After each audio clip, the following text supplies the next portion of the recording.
Hi, this is Yarrow here from yarrow.tv, my YouTube video channel. I'm recording today from the apartment I'm renting in Bondi Beach in Sydney, which I'm here for a week. Apologies about the light. I'm doing the best I can. It's nighttime. I've been out all day and I just got a little headlight on in the best spot I could find in the room for the lighting. Yes, so Sydney, great trip so far. I've only been here for 3 days.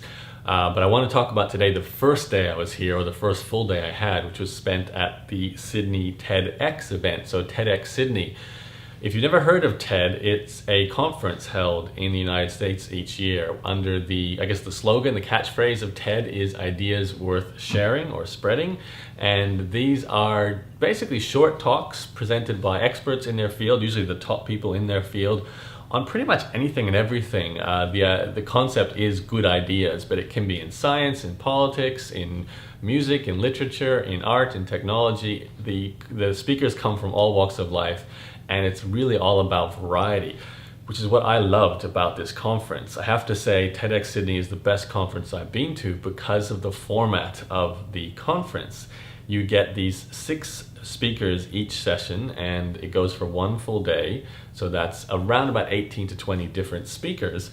And intermixed with the speakers, excuse me, is also musicians playing some live music. There's little videos, often funny videos, showcasing more little ideas worth sharing. There's a period of time where the audience can come up and share some ideas they may have worth sharing in 30 seconds. And it's just an amazingly inspiring and funny and thought-provoking day full of amazing people. Now, this year's TEDx event, the 2013 one, was the first one held in the Sydney Opera House. And it's the first time I was able to go into the main concert hall, which is where it was being held. And there were 2,200 people in there. Apparently around about 10,000 actually applied to get a TED ticket. I didn't even know the event was on, in fact. I have a massive gratitude to send to Amber Dermody from saladsocial.com. She was in charge of the social media for TEDxSydney and was able to get me a media pass. So I'll definitely be doing a write-up on my blog to talk about TEDx and put some of my favorite presentations from there. Just to show you, this is my press pass that I had, which was great. Got me into the whole show, and there was food on for the entire day as well. What was amazing about the food was that it was produced entirely by local farmers, including some people who are just Sydney residents having a backyard farm. Maybe you can't see it, but there's a veranda out here. You might be just having a few pots hanging from your veranda where you grow some tomatoes or something, and you can then contribute that to the food that was being provided. And then Aria, the chefs from Aria, then went and actually made some meals from it. And we saw an amazing video of all the places this food came from. It was sourced from, like I said, people around the streets of Sydney. There was some local farms, local dairies, and it all came together. And a couple of days before the actual event, the chefs had to sit down and decide what to make. And it was just great food, and just made for make the experience even better than it already was. So I've got some of the list of speakers here. Like I said, there's so many changing talks in this show that you can't really be disappointed, because what happens is if you don't like a talk, it's going to last for maybe 15-20 minutes most. Some only go for 5 to 10 minutes. So there's a couple that I wasn't as interested in. The subject matter wasn't really interesting, but the majority were amazing, and they're just the perfect size. I have to give TED credit for coming up with this format. Whoever is behind TED, I actually don't know much about the origins of TED. I will have to look that up. But just for example, we started in session 1 with Professor Ron McCallum, who was he's basically had this amazing career as a lawyer, and he actually was born blind. So he was extremely inspiring, primarily because of how happy he was. This guy was so jovial. It was like a child the way he spoke on stage.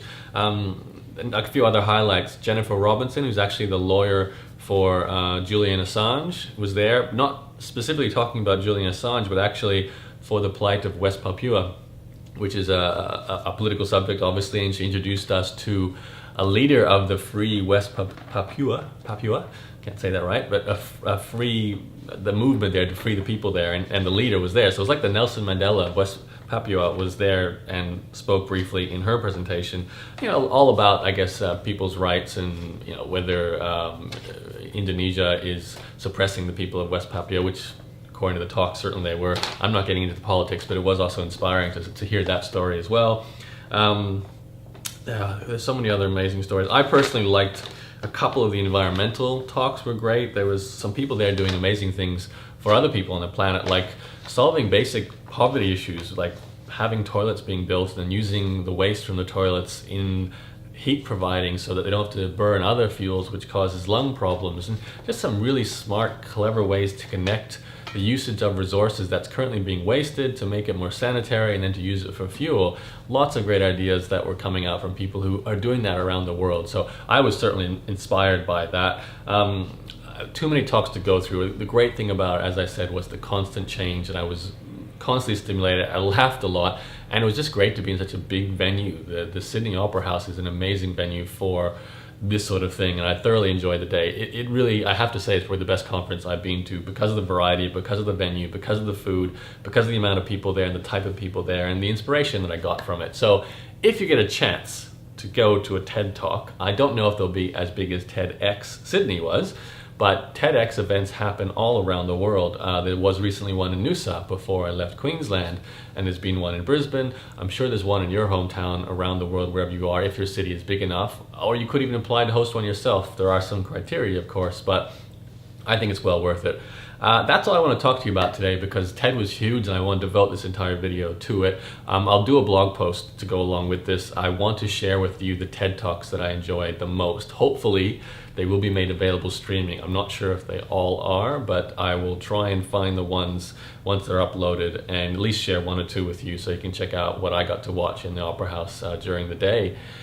And that's it from me. I will be reporting a lot more from Sydney. This is only the start of my month-long visit in May, where I'm basically living here for a month and renting out a couple of apartments. For now, I'm going to have some dinner.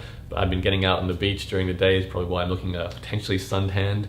And yeah, I'm having a great time, and I will talk to you very soon. My name is Yarrow from yarrow.tv. You can check out my YouTube channel and join my email newsletter that way. So go to yaro.tv, and I will speak to you very soon. Thanks for watching. Bye-bye.